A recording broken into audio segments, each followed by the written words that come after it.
Well, hi, thanks for talking to me, guys. Good to see you. Good Good to Enjoy see to you, see hearing. Jamie. So the first thing I want to talk about, without spoiling the outcome of it, is about the gladiator match between the two of you. Talk about that and just sort of filming that and that experience of the gladiator match. me and Vigo don't have a gladiatorial fight. We have It's one in training. episode 2. Well, maybe that's not. Well, yeah, there's a lot of fight. All of us fight a lot of people, and every time anyone steps into the arena, it's for life and death.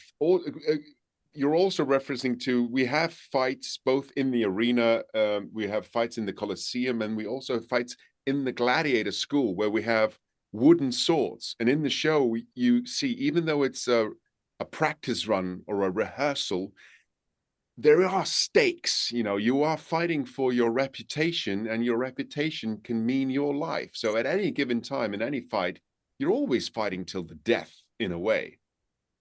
And that training fight becomes a fight to the death Yeah. because it gets stopped. It gets stopped between us. Well, it looks like Spoiler. a lot of No, fun that's at any rate. episode two. It's fine. All right. Well, the next thing I want to ask you about is the costumes, because obviously that's a big part of this show. So, how does that, I guess, affect the way that as you create your character and you go, how much does that affect it? Let's go, Mo, then Johannes. I mean, costume it's that final piece because you do all the preparations ahead of it. You put your mindset. You're like, okay, we're doing this scene.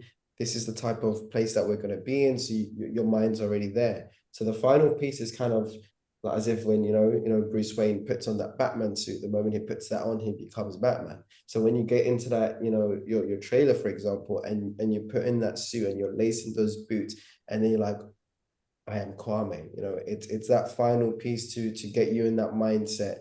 And it really takes you because we come into those trailers with our, Nike shoes and our jeans and t-shirt and stuff.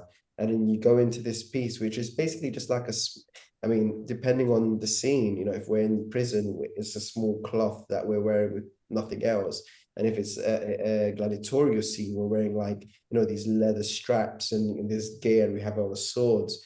It's really the final piece to kind of get you into that mood. And as soon as you put that on and you come at the trailer, you're no longer Mo or Johannes, you become Vigo or Kwame. What about for you? How much does it affect as you create it? I'm assuming it does as well, but what's it been like for you? Yeah. Well, the costumes in this show are a particular favorite of mine because sometimes on shows they will make them look beautiful and they're of real material, but they'll be constrictive and not maybe practical. But in this case, they felt great. They didn't just look great, they also felt great and they felt useful. So it was tremendous. And yeah, they're a particular favorite of mine. What was there a part of your characters that two of you had a hard time connecting with through the series at all that you can think of? Both I of you. wouldn't say hard time. I would say more challenging. And for Kwame, it would be more his spiritual side. How he believes in what will be, and just to let that understanding do its thing. So if it means that I die today or tomorrow, if it means that I will never see this person again or I will never have this experience again, and just been accepting it and being fine with it.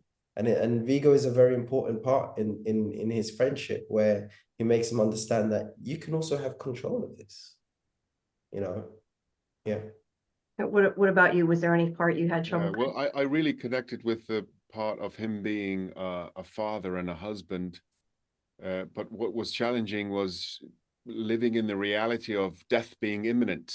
Because even I live in Iceland, I feel very safe on a day-to-day basis. I don't really feel threatened or in danger at any point in time. But in Vigo's case, that is just a constant. So that it's challenging to sort of imagine how you would go about your daily life under that threat. Yes, I don't think anybody in this show is ever really safe. Exactly. Very All true. right. Well, thank you guys for your time. I appreciate it. Have a good So rest of much, the Thank you. David. Thank you, Have a good Jamie. weekend.